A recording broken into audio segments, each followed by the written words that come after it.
menyamakan antara wasiat, hibah, dengan waris. Padahal ketiga hal ini adalah hal yang sangat berbeda. Dalam Al-Quran surah An-Nisa ayat 11 mengingatkan kepada kita semua bahwa masalah waris ini adalah wasiat. Wasiat dari Allah, ya, dan juga faridotam minallah. Sebuah kewajiban yang datang dari Allah Subhanahu wa taala.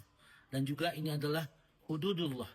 Ini hududnya Allah, ketetapannya Allah Subhanahu wa taala. Kita selaku orang yang beriman, tentunya ketika itu adalah wasiat Allah, itu adalah keperduan yang datang dari Allah, dan juga ini adalah hududnya Allah, maka kita harus sambut dengan lapang dada. Kita sambut dengan rela hati. Kita sambut dengan ucapan sami'na wa ata'na. Karena insyaallah ketika kita ridha dengan aturan Allah, itulah sebenarnya jalan kita untuk mendapatkan muflihun, keberuntungan. Ya, keberuntungan baik di dunia ataupun di akhirat nanti. Oleh karena itu, ya mari kita bincang-bincang sedikit dalam masalah wasiat ini. Nah, dalam masalah waris ini. Dan juga dalam masalah perkara-perkara hibah. Karena ketiga hal ini sering terjadi permasalahan di dalam kehidupan kita bermasyarakat. Ya, yang menyamakan antara wasiat, hibah, dengan waris. Padahal ketiga hal ini adalah hal yang sangat berbeda, ya. Nah, misalnya dalam masalah wasiat, Nabi kita mengingatkan kepada kita, la wasiyata li ahli waris. Tidak ada wasiat terhadap ahli waris. Nah, jadi kalau dia ahli waris, maka dia tidak boleh dapat wasiat. Yang dapat wasiat itu adalah orang-orang yang berada di luar ahli waris. Dan itu pun jumlahnya tidak boleh lebih dari sepertiga harta.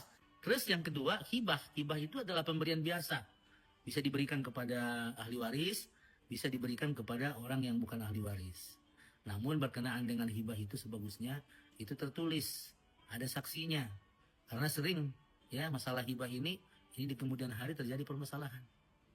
Nah, sedangkan yang ketiga berkenaan dengan waris, waris itu terjadi adalah ketika terjadi kematian.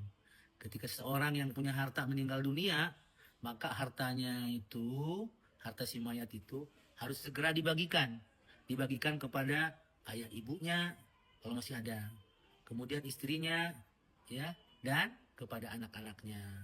Ada anaknya laki-laki dan anak perempuan, maka yang lima kelompok ini, ayah ibu, istri, anak laki-laki, anak perempuan itu wajib dapat. Kalau ini udah dibagi kepada mereka, maka yang lain pun tidak dapat lagi. Apakah itu kakek nenek, apakah itu cucu laki-laki, cucu perempuan, ataupun itu kepada saudara sekandung, saudara si ayah, saudara si ibu, itu nggak dapat lagi.